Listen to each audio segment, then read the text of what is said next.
Imaginez que vous entrez dans une pièce remplie de personnes désireuses de prouver leur intelligence, leur statut, leurs valeurs. Les conversations sont un champ de bataille. Chaque personne rivalisant subtilement pour éclipser les autres.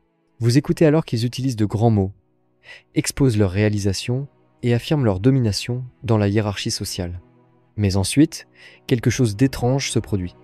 Quelqu'un dans la pièce, apparemment ignorant de ce jeu, agit différemment. Il ne se précipite pas pour impressionner. Il semble indifférent à l'idée de se prouver. Il laisse même les autres croire qu'il est moins intelligent qu'il ne l'est réellement. Au début, cela peut sembler contre-intuitif. Pourquoi quelqu'un choisirait-il de paraître stupide dans un monde qui récompense l'intelligence, la confiance et la force? Pourquoi une personne jouerait-elle volontairement le rôle de l'idiot dans la société? Et pourtant, si l'on regarde de plus près, on découvre que certains des esprits les plus sages de l'histoire ont fait exactement cela. Ils comprenaient un secret sur la nature humaine que beaucoup ignorent. Et aujourd'hui, nous allons explorer ce paradoxe.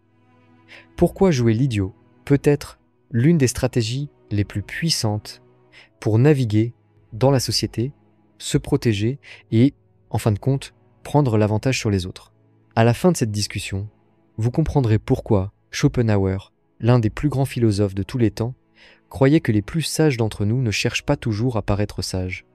Vous découvrirez comment cette approche peut vous protéger de conflits inutiles, vous permettre d'observer les gens plus clairement, et même vous conférer un pouvoir inattendu dans les situations sociales. Et la révélation la plus importante, celle qui changera vraiment votre façon de voir le monde, viendra à la fin.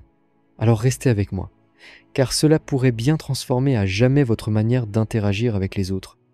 Schopenhauer était un homme qui voyait le monde sans illusion. Il n'enjolivait pas la nature humaine. Au contraire, il exposait les vérités brutes et souvent inconfortables à propos des gens, leur vanité, leurs insécurités et leur poursuite acharnée de supériorité sur les autres. Selon lui, une grande partie de ce que nous appelons la société n'est rien d'autre qu'une scène où les gens jouent des rôles, tentant d'impressionner, de manipuler ou de surpasser les autres. Et dans ce, la personne qui s'efforce trop de paraître intelligente, réussie ou puissante, devient souvent une cible. Réfléchissez-y. Quand quelqu'un entre dans une pièce et essaie immédiatement d'affirmer sa domination, les autres commencent à résister. Les gens se sentent menacés par les démonstrations trop visibles de supériorité. Ils cherchent des défauts, des faiblesses, le moindre signe d'échec. Celui qui recherche l'admiration avec trop d'avidité attire souvent, à la place, du ressentiment. Mais celui qui joue l'idiot désarme les gens autour de lui. Il est sous-estimé. Il est ignoré par ceux qui ont faim de compétition. Et dans cette invisibilité, il y a une forme unique de pouvoir. Schopenhauer soutenait que la capacité à dissimuler sa véritable intelligence est une compétence rare et précieuse. Il croyait que le monde est rempli de tromperies et de faux semblants, et que les plus sages d'entre nous n'annoncent pas leur sagesse. Ils observent, ils écoutent, ils laissent les autres se dévoiler, tandis qu'eux-mêmes restent inaperçus, accumulant des connaissances sans attirer l'attention inutile. Pensez aux figures historiques qui ont maîtrisé cet art. Prenez Socrate par exemple. Il affirmait ne rien savoir, même si sa sagesse était profonde. En paraissant ignorant, il encourageait les autres à parler, à révéler leurs suppositions et contradictions. Il utilisait leurs propres mots pour les mener à des prises de conscience plus profondes. Et tout ce temps, il restait libre de l'arrogance qui accompagne souvent l'intelligence. Ou regardez le légendaire stratège Sun Tzu, qui enseignait que la tromperie est l'essence même de la guerre. Il conseillait aux souverains et aux généraux de paraître faibles quand ils étaient forts, et forts quand ils étaient faibles. En masquant leurs véritables capacités, ils prenaient l'avantage sur leurs ennemis. Ce même principe s'applique dans la dynamique sociale. Quand vous laissez les autres vous sous-estimer, vous gagnez l'élément de surprise. Mais pourquoi cette stratégie fonctionne-t-elle si bien? La réponse réside dans la psychologie humaine. La plupart des gens recherchent la reconnaissance. Ils veulent se sentir importants. Quand quelqu'un se met volontairement en retrait et ne cherche pas l'attention, cela déroute les autres. Ils commencent à baisser leur garde. Ils cessent de voir cette personne comme une menace. Cela ouvre tout un monde d'opportunités. Imaginez un lieu de travail, où deux collègues sont en lice pour une promotion. L'un d'eux essaie constamment d'impressionner le patron, parlant de ses réalisations, s'assurant que tout le monde sache à quel point il est compétent.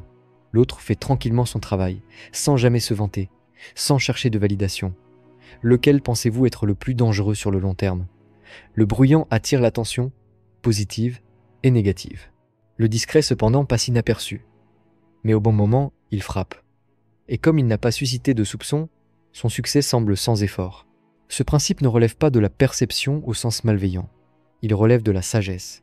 Il s'agit de savoir quand révéler ses forces et quand laisser les autres croire que vous n'êtes pas une menace. Il s'agit de patience, d'observation et de réflexion stratégique. Mais il y a un niveau plus profond à cette idée. Quelque chose qui va au-delà de la simple stratégie. Il y a quelque chose de profondément libérateur dans le fait de ne pas ressentir le besoin de se prouver constamment. Quand vous cessez de vous soucier de la manière dont les autres vous perçoivent, vous vous libérez du jeu épuisant de la validation sociale. Vous gagnez une paix intérieure. Vous ne ressentez plus la pression de participer à des concours d'ego sans intérêt.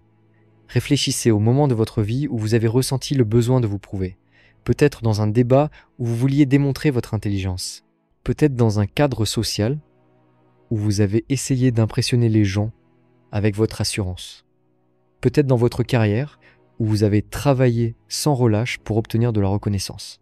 Et maintenant, demandez-vous, combien de cet effort était vraiment nécessaire? Combien de tout cela vous a apporté une réelle satisfaction? Schopenhauer suggère que beaucoup de souffrances humaines proviennent de notre attachement à l'opinion des autres. Plus nous cherchons la validation, plus nous devenons esclaves du jugement de la société. Mais au moment où nous lâchons ce besoin, nous devenons vraiment libres, et cela nous amène à une compréhension encore plus profonde que nous allons explorer dans la prochaine partie. Car jouer l'idiot ne relève pas uniquement de la stratégie, c'est quelque chose de bien plus profond. C'est une manière de maîtriser non seulement le monde social, mais aussi de se maîtriser soi-même. Il existe un paradoxe dans la nature humaine que peu de gens reconnaissent. Ceux qui font le plus d'efforts pour paraître intelligents révèlent souvent leurs insécurités. Ceux qui recherchent la reconnaissance la repoussent souvent. Mais ceux qui sont à l'aise avec le fait d'être sous-estimés, ceux qui ne sont pas désespérés de prouver leur valeur, détiennent souvent le plus grand pouvoir de tous. C'est parce que la véritable intelligence n'a pas besoin d'être proclamée. La véritable force n'a pas besoin d'être affichée. Et la véritable confiance n'a pas besoin de validation. Schopenhauer comprenait cela profondément. Il croyait que beaucoup d'interactions humaines sont dictées par l'ego, ce désir, sans fin de s'affirmer au-dessus des autres. Les gens argumentent, débattent et rivalisent, non pas nécessairement pour chercher la vérité, mais pour prouver qu'ils ont raison. Et pourtant, dans le grand schéma des choses, avoir raison n'a pas toujours d'importance. Ce qui compte, c'est la compréhension. Et la personne qui comprend la dynamique de la nature humaine peut naviguer dans le monde bien plus efficacement que celle qui cherche simplement à gagner des disputes. Imaginez une conversation entre deux personnes. L'une d'elles est impatiente de prouver son intelligence. Elle domine la discussion, corrige les autres, rejette les points de vue opposés et s'assure que tout le monde sache à quel point elle est savante. L'autre personne, cependant, écoute plus qu'elle ne parle. Elle pose des questions au lieu de faire des déclarations.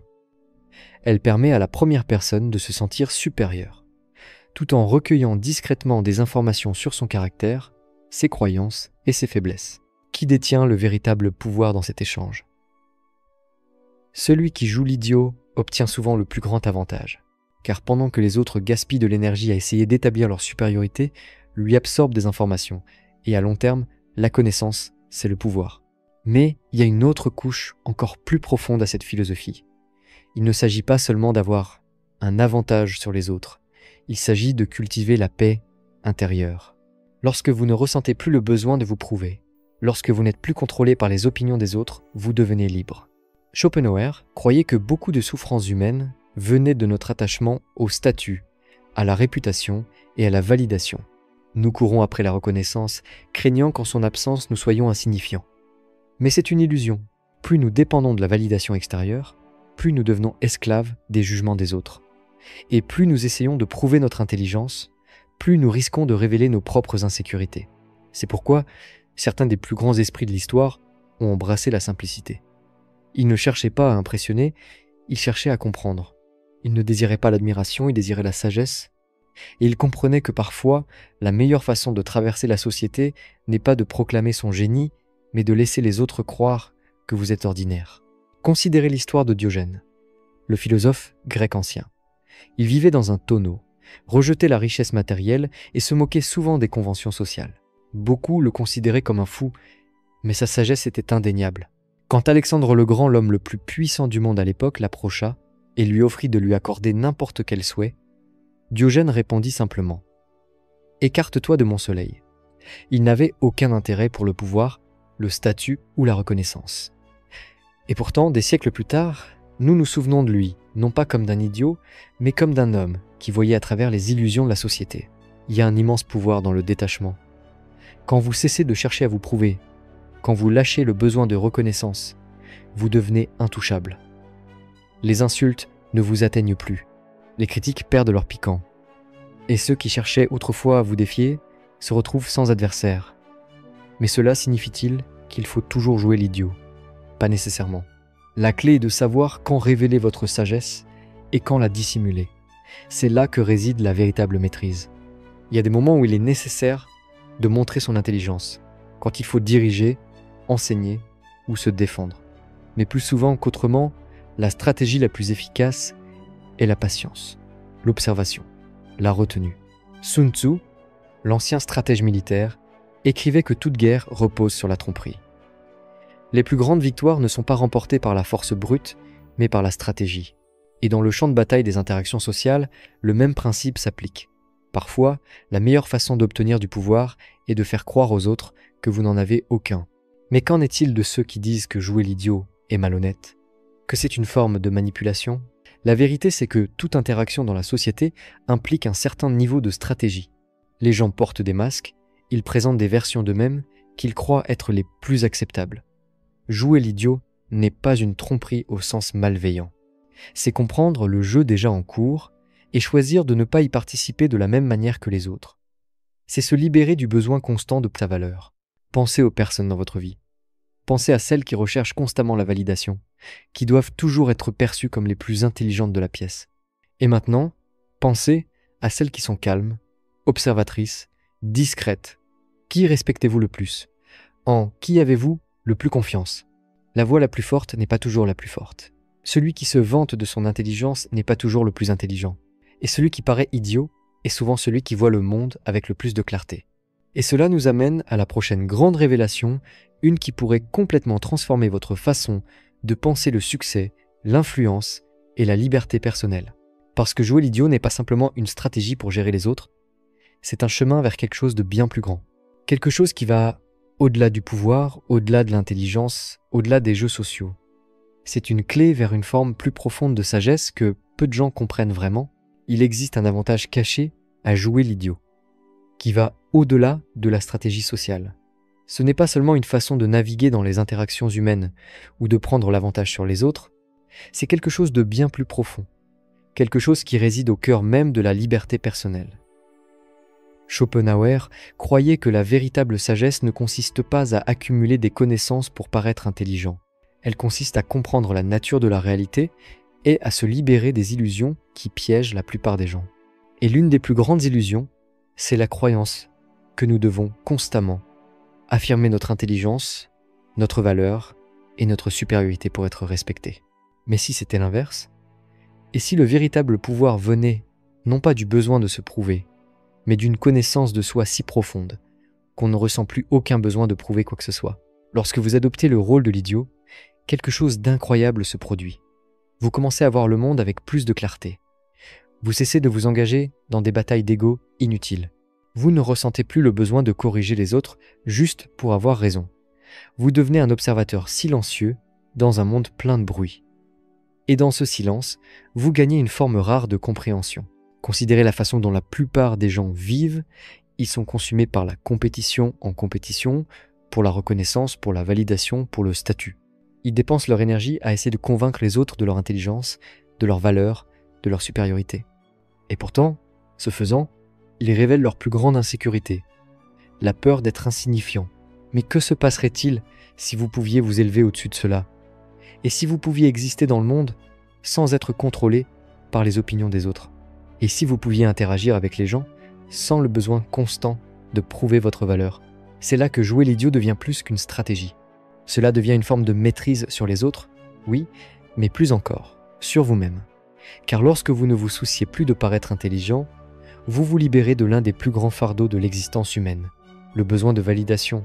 Cela ne signifie pas que vous devez arrêter d'apprendre, de grandir ou de réussir. Cela ne signifie pas que vous devez être indifférent à la vérité ou à la connaissance. Mais cela signifie que vous n'êtes plus prisonnier du besoin d'être reconnu pour ces choses. Vous cultivez la sagesse pour vous-même, et non pour l'approbation des autres. Pensez aux grands penseurs, aux véritables maîtres de la sagesse. Ce n'étaient pas ceux qui criaient sur la place du marché pour qu'on les reconnaisse comme grands. C'étaient ceux qui observaient, qui écoutaient, qui comprenaient. Ils n'avaient pas besoin de prouver leur intelligence, elle était évidente par elle-même. Lao Tzu, le philosophe chinois ancien, l'a exprimé magnifiquement lorsqu'il a écrit « Celui qui sait ne parle pas, celui qui parle ne sait pas ». Voilà le paradoxe de la sagesse. Ceux qui ont la compréhension la plus profonde ne ressentent pas le besoin de l'annoncer. Ceux qui sont vraiment forts n'ont pas besoin de prouver leur force. Et ceux qui sont vraiment libres ne cherchent pas la permission d'être qui ils sont. Mais comment cela s'applique-t-il à votre propre vie ? Comment pouvez-vous utiliser cette compréhension pour vous libérer des luttes inutiles et atteindre un sentiment plus profond de paix ? La réponse réside dans le détachement. Quand vous cessez d'essayer de contrôler la façon dont les autres vous perçoivent, quand vous cessez d'avoir besoin d'être vu comme le plus intelligent ou le plus compétent, vous devenez intouchable. Les insultes perdent leur pouvoir. Les critiques deviennent insignifiantes. Les compliments deviennent sans importance. Vous n'êtes plus à la merci des attentes de la société. C'est pas un chemin facile. Il demande une profonde conscience de soi. Il demande la capacité de lâcher votre ego, de résister à la tentation de corriger, d'argumenter, de prouver. Mais une fois que vous maîtrisez cela, vous gagnez quelque chose de bien plus précieux que l'approbation sociale. Vous gagnez la liberté véritable. Pensez aux conflits dans votre vie, aux disputes, aux frustrations, aux moments où vous vous êtes senti incompris. Combien d'entre eux ont été causés par le besoin d'avoir raison ? Combien ont été alimentés par le désir d'être respectés, reconnus, vus d'une certaine manière ? Et que se passerait-il si vous pouviez simplement lâcher tout cela ? Il y a une histoire à propos d'un maître zen qui fut insulté par un homme dans une foule. L'homme lui criait dessus, essayant de provoquer une réaction. Mais le maître zen sourit simplement et dit « Si quelqu'un vous offre un cadeau et que vous ne l'acceptez pas, à qui appartient-il » L'homme, confus, répondit « Il appartient toujours à celui qui l'a offert. » Le maître hocha la tête et dit « Alors je n'accepte pas votre insulte. » C'est l'essence de la véritable sagesse. Ne pas réagir, ne pas s'engager dans des batailles inutiles, ne pas laisser l'ego dicter vos actions, et c'est la leçon profonde derrière le fait de jouer l'idiot. C'est pas une question de tromperie, c'est une question de transcendance. Mais il reste une dernière pièce à ce puzzle, une dernière et plus profonde vérité qui relie tout cela. C'est le secret qui non seulement vous permet de naviguer facilement dans la société, mais débloque aussi un niveau d'existence plus profond. Et c'est ce que nous allons découvrir dans la dernière partie. Il existe une dernière et plus profonde vérité à propos du fait de jouer l'idiot. Ce n'est pas seulement une stratégie, ce n'est pas seulement un détachement de l'ego, ce n'est pas seulement une manière de traverser le monde en étant inaperçu tout en gagnant une compréhension plus profonde. C'est quelque chose de plus grand encore, un secret, que très peu de gens comprennent vraiment. Et ce secret est le suivant. Les personnes les plus sages de l'histoire ne jouaient pas seulement l'idiot aux yeux de la société, elles embrassaient l'idiot en elles-mêmes. Qu'est-ce que cela signifie ? Cela signifie qu'elles ont abandonné l'illusion du contrôle. Elles se sont libérées, non seulement des opinions des autres, mais des structures rigides de leur propre esprit. Elles comprenaient que la plupart des choses que nous prenons au sérieux dans la vie, le statut, la réputation, l'orgueil, ne sont rien d'autre qu'un grand spectacle. Et quand vous réalisez que tout est un spectacle, vous pouvez en sortir. Et commencer à vivre vraiment. Schopenhauer croyait que la souffrance vient de l'attachement de notre désir sans fin de contrôler le monde, d'être respecté, admiré, vu comme intelligent et important. Mais que se passerait-il si vous pouviez laisser tout cela derrière vous ? Et si vous pouviez traverser la vie sans le poids des attentes, sans les chaînes de l'importance personnelle, sans la lutte constante pour maintenir une image ? C'est ce que les plus grands esprits ont compris. C'est ce que Diogène incarnait lorsqu'il rejetait les luxes d'Athènes. C'est ce que Lao Tzu voulait dire quand il parlait de couler comme l'eau en s'adaptant à tout ce qui vient. C'est ce que les maîtres zen pratiquent lorsqu'ils embrassent le paradoxe et l'absurdité. L'idiot n'est pas alourdi par le besoin d'avoir raison. L'idiot ne souffre pas du fardeau d'être pris au sérieux. L'idiot est libre d'explorer, de questionner, de rire, de traverser la vie sans peur. Et dans cette liberté, il y a une forme d'illumination que ceux obsédés par leur propre intelligence n'atteindront jamais. C'est pourquoi tant d'hommes sages à travers l'histoire ont choisi de vivre d'une manière qui semblait absurde aux yeux des autres. Parce qu'ils ont réalisé quelque chose que la plupart des gens ne découvrent jamais. La vie n'est pas une affaire de se prouver. La vie est une affaire d'expérience, de compréhension, de lâcher prise. Alors qu'est-ce que cela signifie pour vous? Cela signifie que la prochaine fois que vous ressentez le besoin de vous prouver, faites une pause. Demandez-vous, qui suis-je? En train d'essayer d'impressionner. Pourquoi ai-je besoin de cette validation? Que se passerait-il si je laissais simplement tomber? Cela signifie que la prochaine fois que quelqu'un vous sous-estime, au lieu de le corriger, observez. Regardez comment il se révèle. Voyez supposition l'aveugle et reconnaissez le pouvoir qu'il y a à être sous-estimé. Car la plus grande leçon de toutes, c'est celle-ci. Ceux qui sont vraiment sages n'ont pas besoin d'être vus comme sages. Ceux qui sont vraiment puissants n'ont pas besoin d'être reconnus comme puissants. Et ceux qui comprennent vraiment, le monde ne perdent pas leur temps à essayer de convaincre les autres de leur compréhension. Et donc, la plus grande ironie de toutes, c'est que, en embrassant l'idiot, vous pourriez devenir quelque chose de bien plus grand que ce que la société considère comme intelligent. Vous pourriez devenir quelque chose qui ne peut pas être mesuré par la validation extérieure. Quelque chose qui existe au-delà des limites de l'ego. Quelque chose qui traverse la vie avec clarté, sagesse et une force silencieuse et inébranlable. La seule question qui reste est la suivante. Êtes-vous prêt à lâcher prise? Êtes-vous prêt à sortir du jeu? Êtes-vous prêt à embrasser l'idiot, non seulement aux yeux de la société, mais en vous-même? Car si vous l'êtes, alors vous découvrirez une liberté que peu de gens connaîtront jamais. Et cela, bien plus que l'intelligence, bien plus que la reconnaissance, bien plus que le pouvoir, est la plus grande réussite de toutes. Merci d'avoir regardé.